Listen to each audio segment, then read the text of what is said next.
Welcome to the lighter side of the spectrum, the podcast that celebrates the multiple hats we wear and the juggling acts we perform in life. Whether you're parenting kids and teens on the autism spectrum, navigating the ever-evolving healthcare industry, or building a more inclusive and impactful world, this is your space to find connection, inspiration, and growth.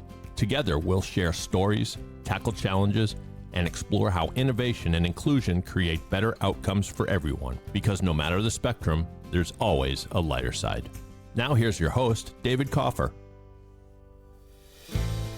Hello again, everybody, and welcome back to A Lighter Side of the Spectrum.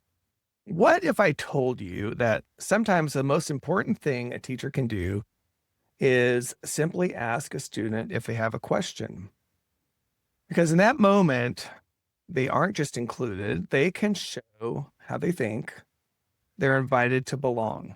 And for my son, Stone, that moment happened when he was 17 with today's guest.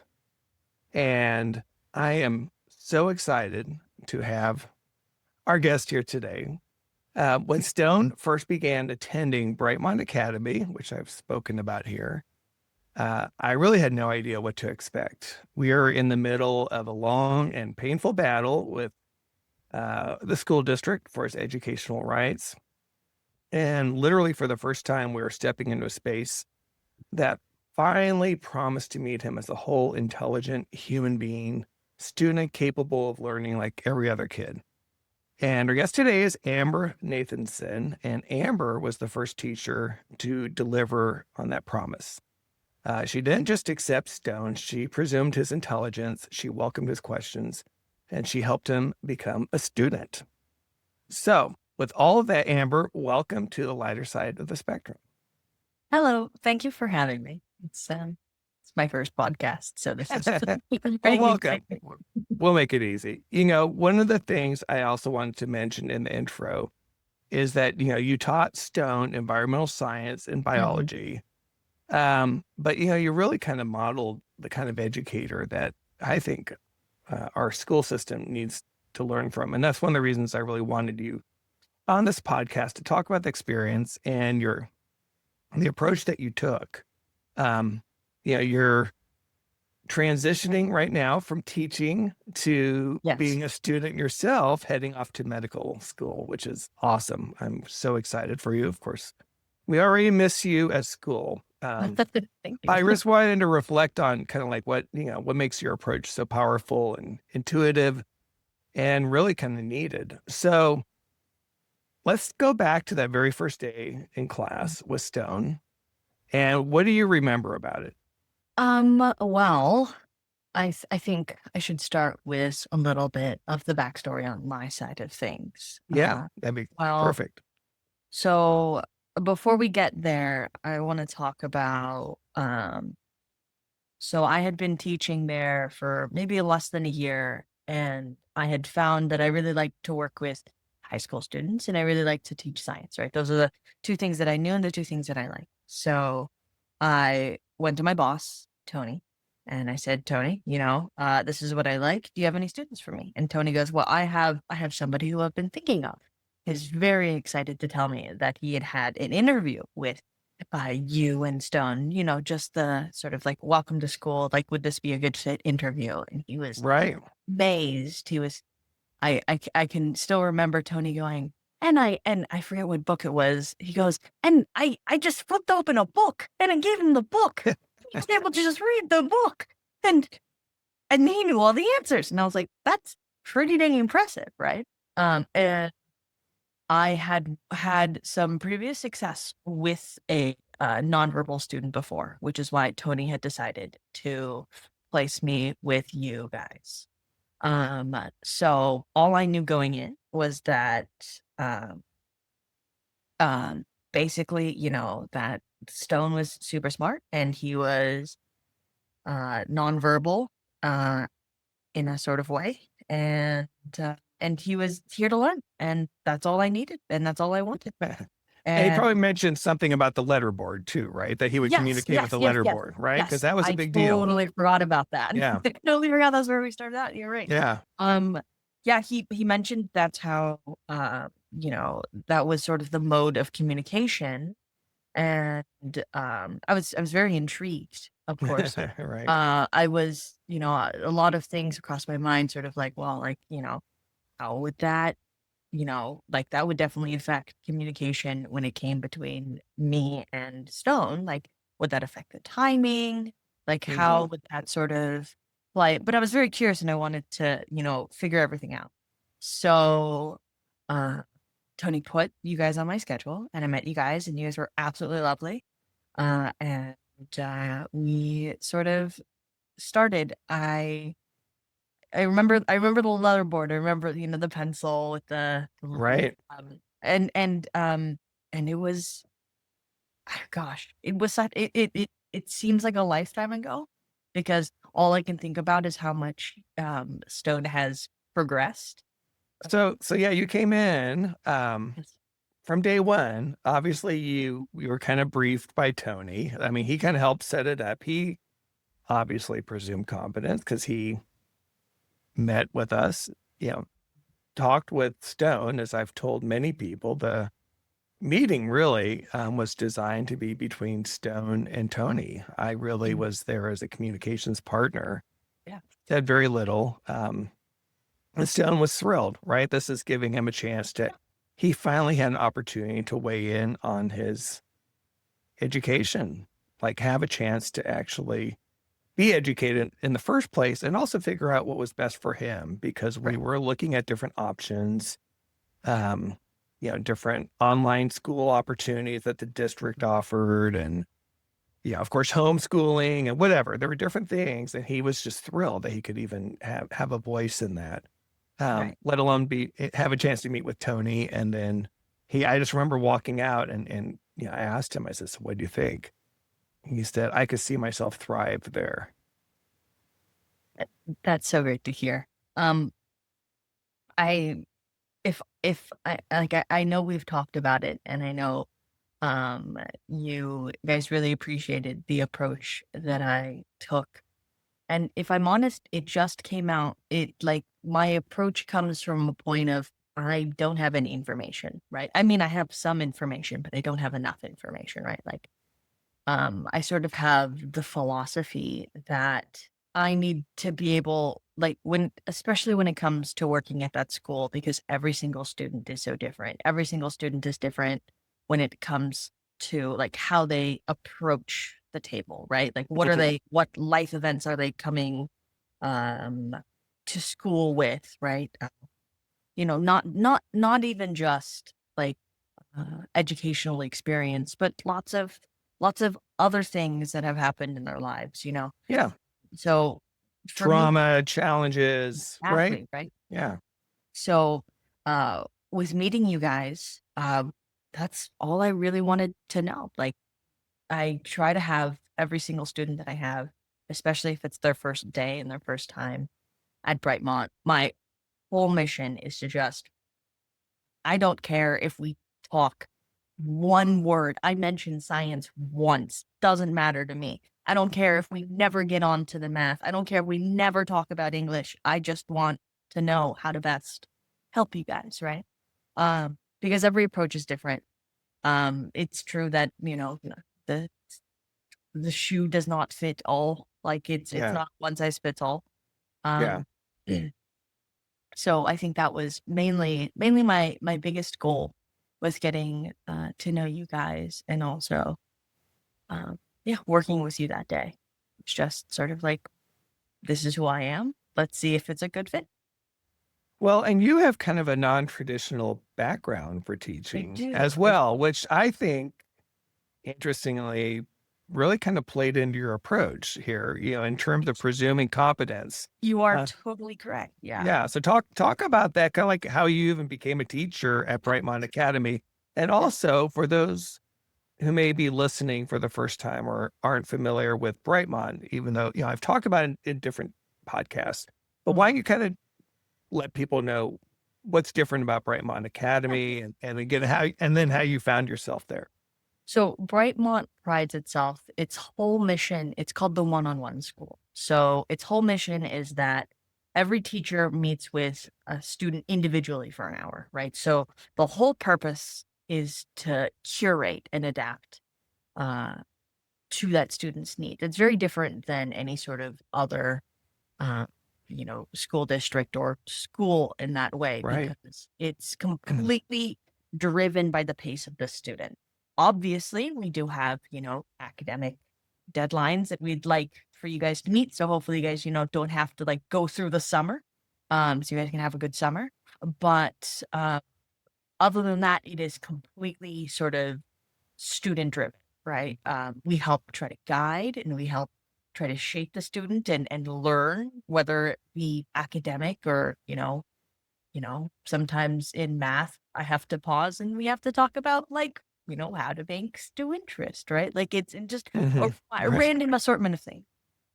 So that's sort of what Brightmont's sort of Their provided. philosophy. Yeah. Exactly, their philosophy.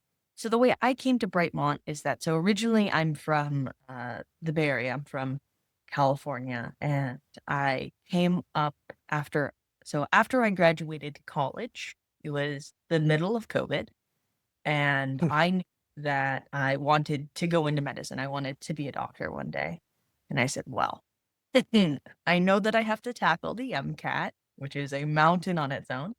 So what can I do?" It was a little selfish in this way. What can I do in order to maintain as much information as possible, right? Because I Oh, knew all my yeah. biology classes, I knew all my chemistry classes, I knew all of that was going to be tested. So how can I hold on to that information? Because I didn't know when I That's was. really smart. Yeah. Thank you.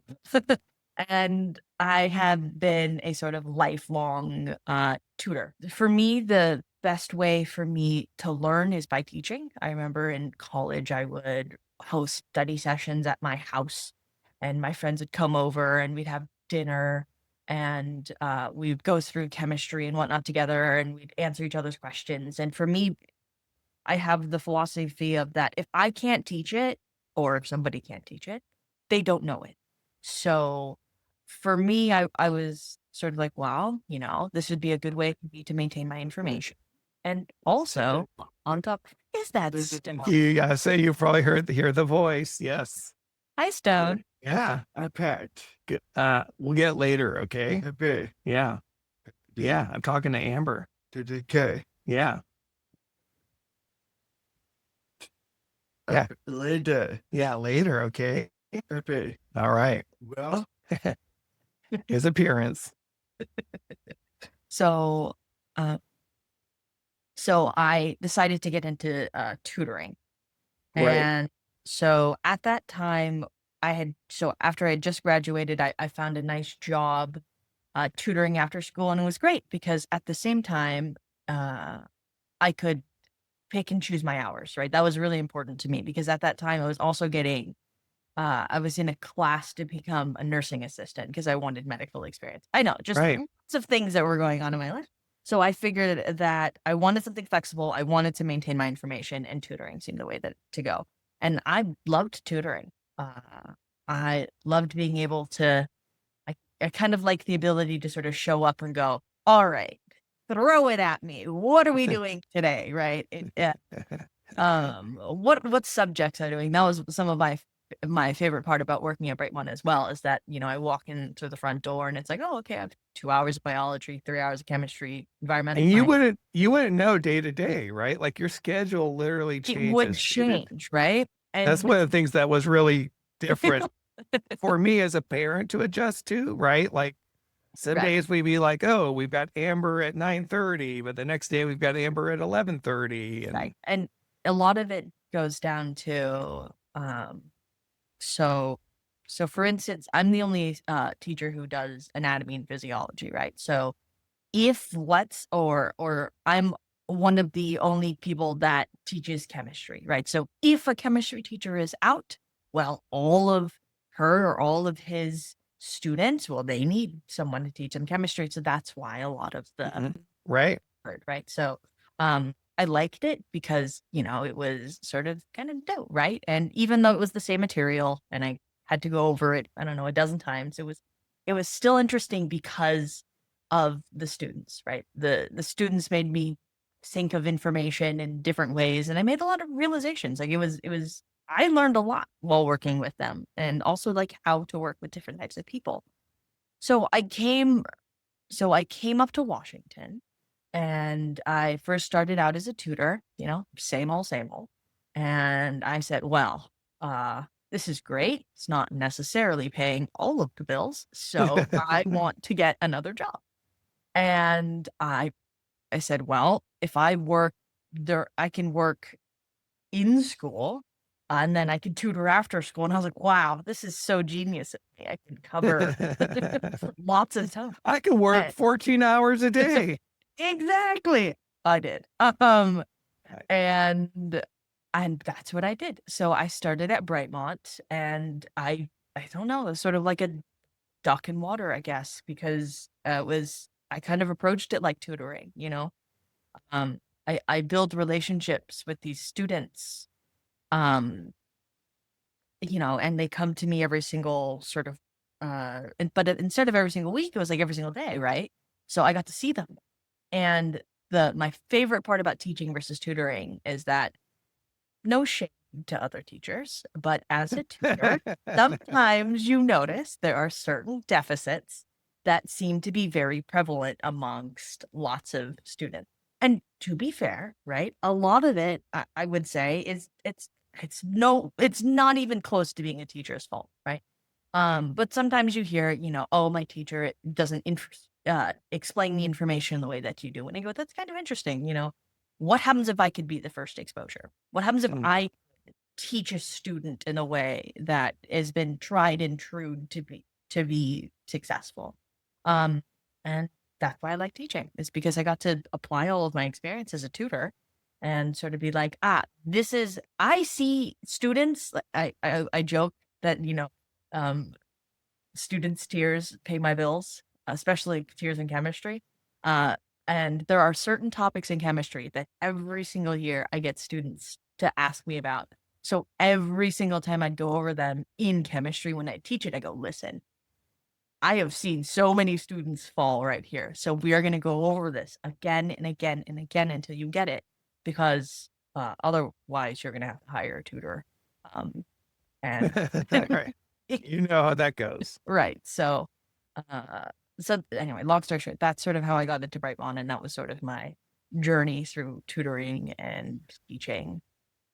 Well, and I think you kind of revealed a little bit about your teaching philosophy, which again is something that I appreciated with your work with Stone. Was not only did you presume competence, but you pushed him as a student as well. You weren't just a teacher who said, wow, isn't this great? As great as it is and was and everything else, it is this incredible story that, as we've talked about, having literally no academic background, to kind of jump in where he Mhm. was. But that wasn't enough for you. You wanted to make sure that he was learning and that he was treating this as true college prep. That this is like, Because it is. because it is, right? You asked him what his goals are. And he He had very clearly defined goals. He goes, I'm clear, going to Harvard. I said, great. Well, then we got to get you in tip top shape, because Harvard's a little bit tricky to get into. But I have no doubt, that he could do it. Uh, and you're right. Uh, it's my job as an educator to, especially at that school, is to meet students at where they're at. And then, you have this goal, you have this dream. Great. Hold my hand. Let's do it together. Um, and that was sort of my whole goal working with Stone, and really any student that I had, is to just assist them in any way that I possibly could. yeah. Well, like I was saying earlier, is that Mhm. it wasn't just assisting them, it was pushing. And I think sometimes that's required in It is. education as it is in other leadership roles. And I appreciate that. And I think it's something that others can learn from. And You're uh, right. yeah, I could tell you want to say something there. It's interesting. So a lot of the students that come to our school, uh, some of them, again, there's so many different types of students that come to school, but So there such a are variety. there's Yeah. such a variety. But there are some students, right, who come to the school some come to the school because, they have learning difficulties and, like they have dyscalculia or dyslexia and they really need the extra support. They really need the extra time in math or English or whatever it may be. Some students, though, come to our school who are absolutely brilliant. They just aren't. Why would I apply myself? There's no reward for it for me. Mm. So you're right. So some of the work as a teacher has to go with, okay, I see your headspace. If you want a challenge, we can make it a challenge. Which I saw a little bit in Stone, because it was my sort of assessment of him was that he was absolutely brilliant because he had taught himself all this information, right? But now he had hit his first hurdle, which is I need to now get to a higher level of education, but I don't have the foundation to, number one, Right. teach myself that. And number two, how do I learn it? Because before I don't want to speak for Stone in any way, but he just seemed to absorb it and just to know it, right? Just be able Right. to pick it out from around him and just go, I know this now, right?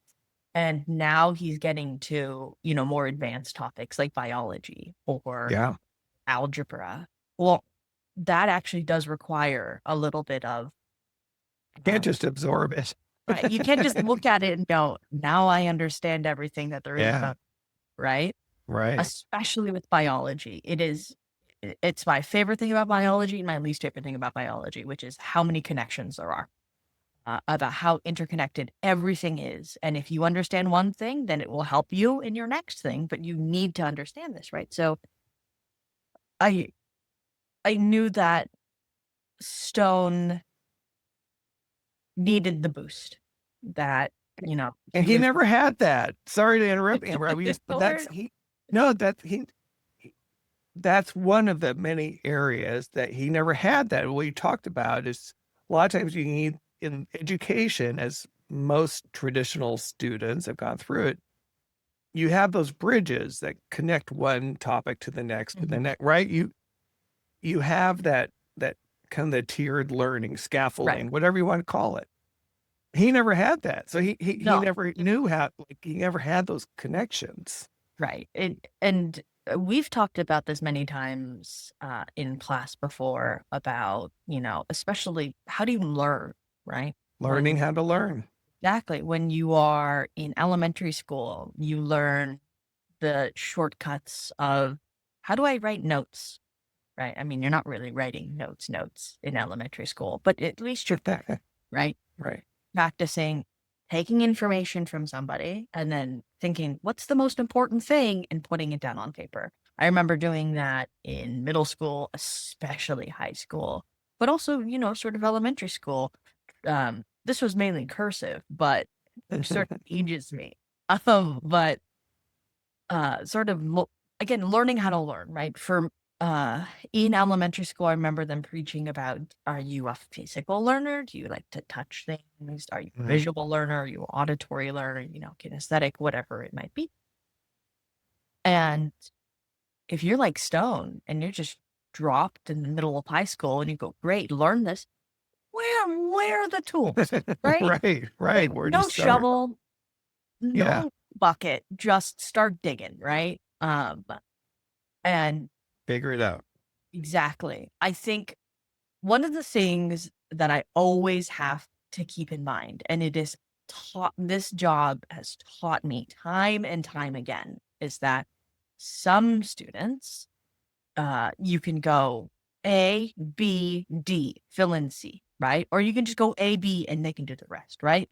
Some students, you have to go A, B, C, D. You have to lay out all of the steps. And some students, right, you have to go A, part 1, part 2, part 3, and part 4, right? And it is all about being able to figure out where does your student fall. With every single subject, they're going to be different, right? For instance, I have students who adore English and writing. They're absolutely wonderful writers. They love history. But if you try to get them to think about math for half a second, right, they are That was me. spaced out. Yeah. So where I was sort of going with this is that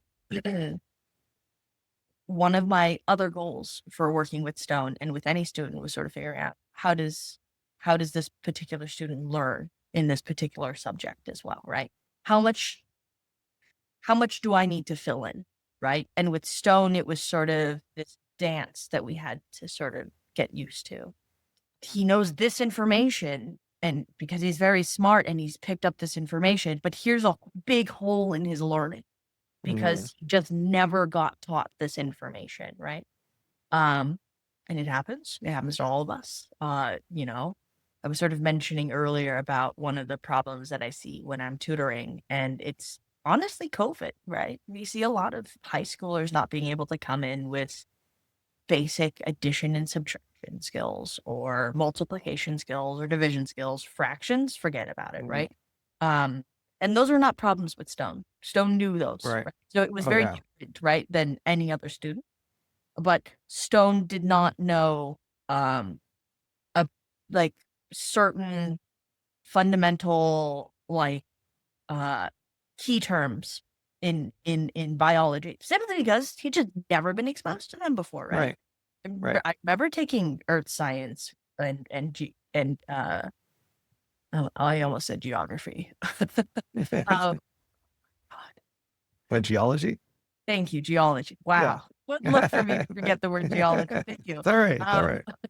I remember taking geology when I was in 5th grade and, learning about, sedimentary and igneous and metamorphic rock. And if you never, got taught that and you have no basis to fall back upon, then, taking environmental science for the first time can be pretty daunting. So that's just one example. Sort of about how I was working with Stone and sort of my thought process behind that, and sort of what I've learned about working with kids. One of the other things that we've had to work on with Stone together, right? Because it's kind of funny how it evolves too, is just for background purposes as well. When we first started there, I really thought the vision was actually, hey, we can train the teachers to be a communication partner for Stone. And he could just go class to class. This is really before I understood the role of being the regulation partner, not just a communication partner, but the role that regulation played. And that it's a lot harder to train a communication regulation partner than we realized, frankly. So initially it was just like, hey, I'll go in there for a few months. I'll duck out. Peace out, you guys. Good luck with all of that. And obviously it didn't work out that way. I'm still there. And I'm glad that's been, a really amazing experience for me in so many ways.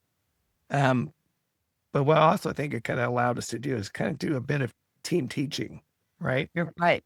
You're right. One of the things that we've been working on, especially, was pushing Stone to take notes and to do homework. Yeah. Stone loves homework, and I think Stone loves the idea of homework, but sometimes sitting down and actually doing it can be tricky for any student. Motivation sort of fails when you're he's still a teenager. He's still a teenager. Exactly, right? I think we're pretty effective, sort of going over information and then sort of going, listen, if you want to do this at the pace that you want to do it, because I know you can read a lot faster than me, and you have to do work at home. And I think that was sort of very successful, that we would go over information in class and then I go, we got to do the review at home, Yeah. And also one of the things that I really wanted to do with Stone is that I knew that it could be very easy to be seen as coddling, or very easy to sort of say oh, I'll just give you 100% with everything. Oh, I'll just give you full credit with everything. And I didn't want to do that because I knew. Which I'm glad. That's what I wanted. Right. He needed to earn it for himself. Yeah. And he did. And I wanted to make sure that he was putting effort in and he was being rewarded. And also, he could look back and go, this is what I've learned so far. This is the effort that I've put in. this is the physical proof of the stuff that I have been doing and the stuff that I have been learning. Even now, like as somebody who has years and years and years and years of like notes, I'm sort of remiss to throw them away because I look at them and I poured my heart and soul and all of my blood, sweat, and tears into these notes. And I didn't really want Stone to do that. But I wanted him to have a little bit of a sort of like, this is a trophy of all of my hard work. Yeah. Transcripts of what I have done. Um, Yeah. I mean, the other point along those Mhm. lines I wanted to make in terms of the kind of the teen teaching, and Mhm. I think that we realized early on, and it makes sense given the trauma that he went through, given the years of people who did not presume competence, was that we've had to work with him to understand that, hey, you can be really smart and still hit answers wrong. Like, you don't have to know everything. If you get something wrong, we're not going to automatically think that you're not smart. It's not all or nothing. And Right. that was, That was huge. Yeah, you're yeah, absolutely correct. Another thing that I'll note is that for him, getting him to open up to ask questions, right, right? right. Asking me like questions, like what my favorite color is, totally fine. But asking me questions, and for him not to feel like I'm stupid for asking these questions. Yeah. I will admit that I am a little bit of a teacher's pet. No surprise that I turned into a teacher. But for me, it was simply born out of if I don't understand this information, it's my butt on the line because I have the test, not the teacher, it's me. So I've always been a huge advocate of asking questions for myself, but also making sure that kids ask me questions and making sure that they understand this information because I don't want to hear that they know everything. I want to hear their questions because I know that they have questions. So Well, getting and so he had to learn that too, right? yeah, I mean, yeah. it's I think it's twofold. Sorry, I don't mean to cut you off, No but worries. I think it's twofold. Like you said, there's the whole concern that he had probably and has that, Mhm. hey, I don't, again, that the presumption was there for so long. I don't want to look like I'm not smart. But also, just like we said, learning how to learn, it's Right. learning how to ask questions. When you haven't had the ability, you literally cannot ask questions, for 16 years of your life. You Right. have to train your brain that like, hey, I can ask a question here. Right. And we're still working on that even at home. And, he's learning to tell us when he's upset or mad about things. And it's and it's wonderful when I used to be so happy when Stone would go, I don't know. And I'm like, I'm so Right. happy now Right. that you've Yeah. admitted that That was a you big don't know step. it, Yeah. right? Because you're right. It would not happen for the first year or so. But as he got more comfortable and as we sort of worked on it, he started to go, okay, well then I don't know this information, right? Because biology is the saying that his sort of, you know, Wake up call. yeah, his Goliath that he's had to slay because it Yeah. is you can't like we've talked about, you can't just read it and know it. You have to ask questions. You have to learn it. You have to know the nuances and the connections with those things. And you would see a difference in how we would talk about it. He'd go, "Oh, I totally know it. I'm fine. I'm fine. I'm fine. I know everything." And then he'd take a quiz, or I'd ask him a question later because we'd be working on a worksheet, and he'd go, "Give me something that was quasi related." And you go, "Okay, you need to tell me that you don't know this information so I can go over it when you need it." And you're absolutely right. That has been a huge thing that he's been working on, and I'm so proud of him for doing it now. And it's interesting. He's been working so hard for so long about the physical side of communication, but when it comes to actually communicating how he feels, sometimes it has been a little bit trickier for everybody, I will say, not just Stone. But yeah, I'm super proud of him for, asking questions and taking time and admitting that he doesn't know because that is something that I think people need to do more of. Yeah. Agreed. Agreed. Okay. I do have questions. from Stone. I told him that we were, doing the podcast. I asked him before if he had any questions he wanted me to ask you. Okay. So the two questions where he said, I want to ask her if she really thought I need to study more. Did I think that he needs to study more? I think he needs to practice studying more. I think that, again, like we're talking about getting into sort of good habits and what we learned growing up. You and me and Right. every other person that's in the normal sort of school district, sort of traditional school route, right? I think we're all taught to take notes, and it's all expected for us to take notes. Expected for us to learn questions and expected for us to study. And Yeah. and that's what I wanted for Stone. I wanted him to have a sort of semi-normal-ish time in biology or in any class. So did I think he needed to actually study more to learn the information? On some things, yes. I think like vocabulary, I remember like Mhm. biology vocabulary he would Oh, get, yeah. right? Like Oh, that was that's tricky, right? intense. Yeah. It's It's very tricky. tricky, Yeah. right? So I think, yes, I think everybody should study more when it comes to, even me, I forget vocab words as you clearly heard earlier. Um, Right. I mean, it's human. It's just human. I and it mean, just happens, right? yeah. So yes, Okay. Another question was, he wants to, did my grades meet her expectations? did hit Stone, she's always exceeded my expectations. I Yeah. mean, I did not have mountains for him to climb, but he climbed them himself, and he did it for himself and by himself. Well, with you.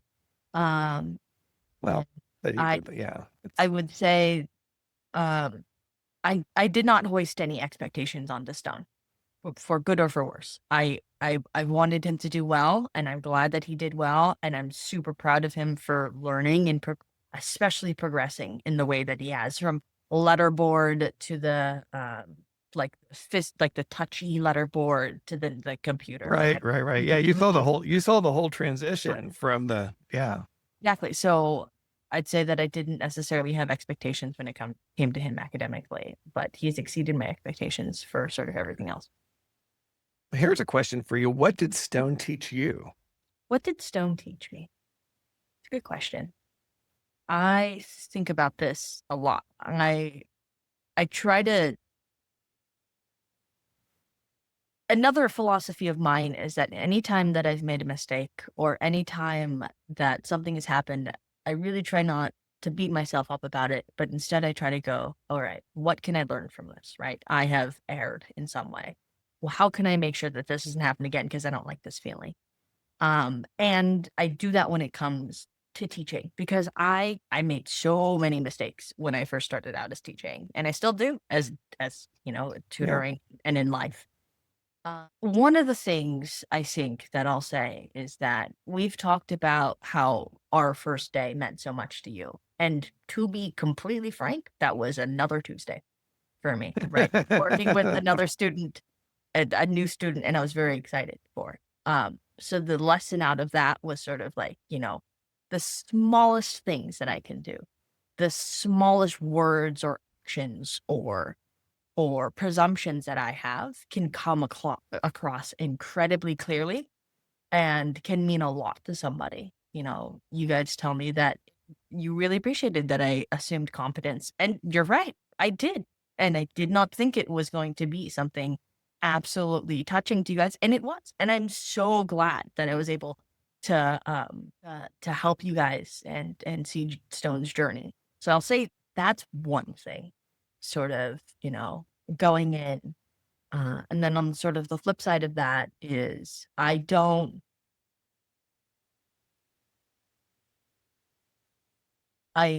treat everybody, it's funny, like I treat everybody sort of like my students. I'm sort of like, we'll talk and I go, okay, like, well, I'll sort of adapt what I have to say and sort of like uh, what we're sort of talking about and sort of mold how I explain something or how I teach something to you. Like I've been tutoring one of my younger cousins in math recently, and it's sort of like that dance of sort of like, where are we starting out? Where are we going to go? What are we trying to do?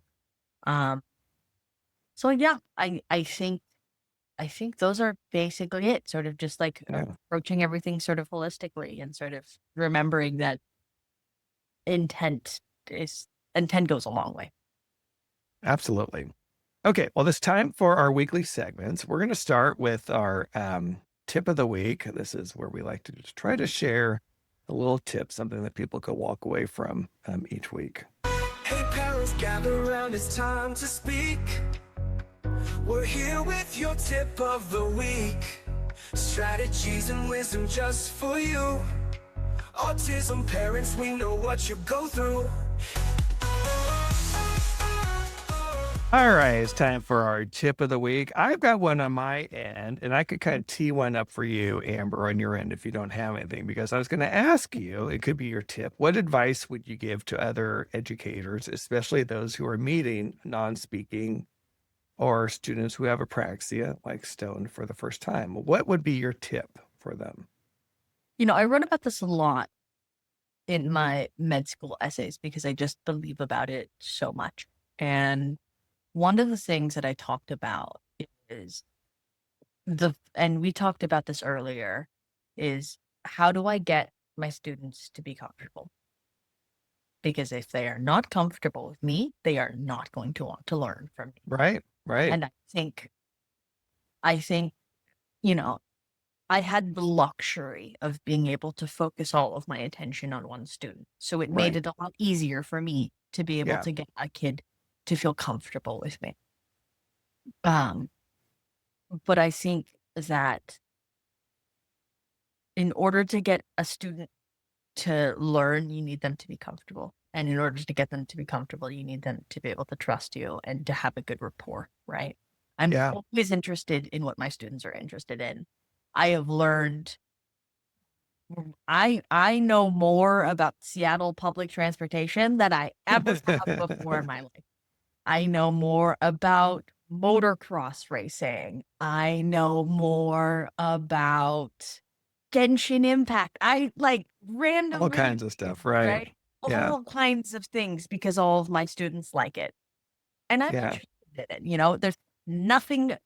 There's nothing more compelling than passion. And to Yeah. see somebody's passion with something, I'm always interested in it. So I think I don't know, this That's is like, tips. that's a lot. I like it. It's sort of like to get someone to learn, you need them to be comfortable with you. And Yeah. That's awesome. Okay. Next up, we have our autism fact or fiction. ooh, okay. Get QuickTime ready, and here we go. This is Autism Fact or Fiction. We're breaking down what's real, what's rumor, and what might surprise you. Let's go. All right. This is where we get to usually try to go over a stereotype or belief or try to throw out something. And I'll ask you if you think it's fact or fiction. So here we go. A non-speaker has been a commencement speaker at Harvard Extension School. Is that fact or fiction?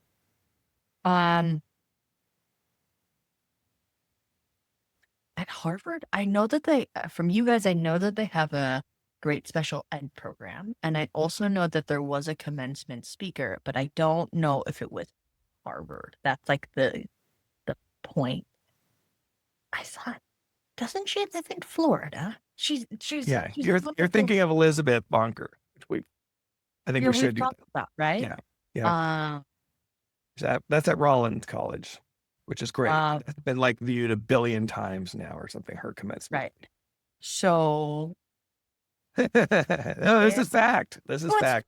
oh, Yeah, excellent.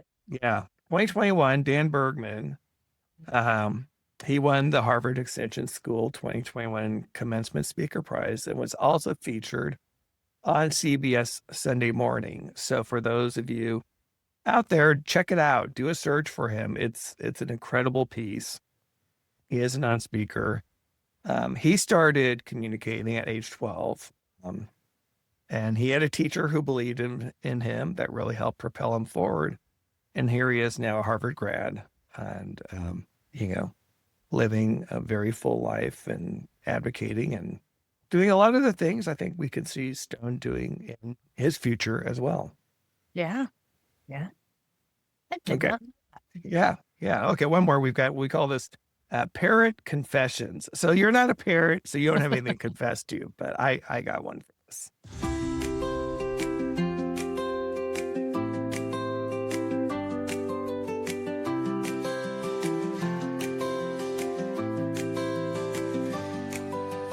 Morning routines can go astray. Found socks in the fridge one day.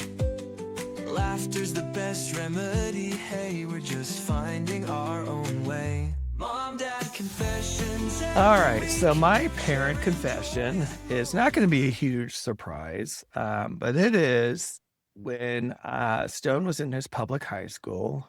I went and visited his classroom, as I did all of his schools. I tried to be as involved as I could, which probably isn't surprising to you. But to find out what kind of academic instruction, quote unquote, he was receiving. And I saw what they had him doing. He was counting and separating coins. And this was supposed to be his junior year in high school. And then I requested for more academic instruction, something along the lines of math, because again, he'd been stalled. And his teacher said that he could only do first grade curriculum, and that they would give him an app on an iPad, a district assigned iPad for first and second graders, and that was their solution. That was their academic solution to him. And here he is now. This was 3 years ago, like just over 3 years ago, and he just wrapped up his first semester with Algebra 2 with Ace Flynn. Awesome. Got a 94. Sweet. Right. So, my confession, I never, ever would have ever thought this could have happened, 3 years ago. So my message, obviously, to parents, caregivers, and teachers out there is do not give up hope. Do not give up on these people. There's so much trapped inside that we just have to unlock. Right. And it's just, Right. it's been a wild journey that I never, again, it just continues to get crazier and crazier in all the best ways. You're right. He's unlocked a wicked sense of humor. It's hilarious. What was he going? Oh my good. No, was he going? My good heavens. My God. My Oh, God. yes. My God. Do we have to do this? Just That just stayed. hey, sass coming from over there. Thanks. I remember you and I, we just cracked up. We're like, okay, All right, moving on then. moving on. Well, speaking of moving on, Amber, we could talk forever, but we need to put a wrap on this. So, in closing, I want to say, do you have any words of advice? Any closing thoughts? What do you think you're going to take as your time as a teacher that will help with your path in medicine? Maybe you can talk about that. I know from my time of teaching is that I've really enjoyed it, and that I had always imagined when I had retired from being a doctor that I would just, work at a community college or, volunteer somewhere and teach. But now I know that I want it to be a more fundamental part of my career. The program in which I am attending, it's called the Doctor of Osteopathy program, and their whole message is holistic medicine, right? And what I mean by that is sort of you come to the doctor, and traditional sort of medicine goes, great, we have a prescription, now get out. Right. Yep. But holistic sort of medicine goes, okay, well, you have this problem. Let's talk about family history. Let's talk about like everything, right? How are you coming about this, like emotionally, right? So I thought the reason that I chose this program is that it sort of aligns with sort of how I teach. And what I hope to bring to the future is that I want to keep my sort of ability to sort of walk into a room and go, great, how can I adapt what you need? How can I adapt myself to what you need as a doctor? Because I feel like a big complaint when it comes to medicine is that we don't get that enough. We get a lot of, Sure. my time is precious. Yeah. Get in, get out. Right. Yep. I'm half an hour late to the appointment. You've got 2 minutes with me. All right, I'm out. And I want to hopefully sort of be able to get patients to be heard.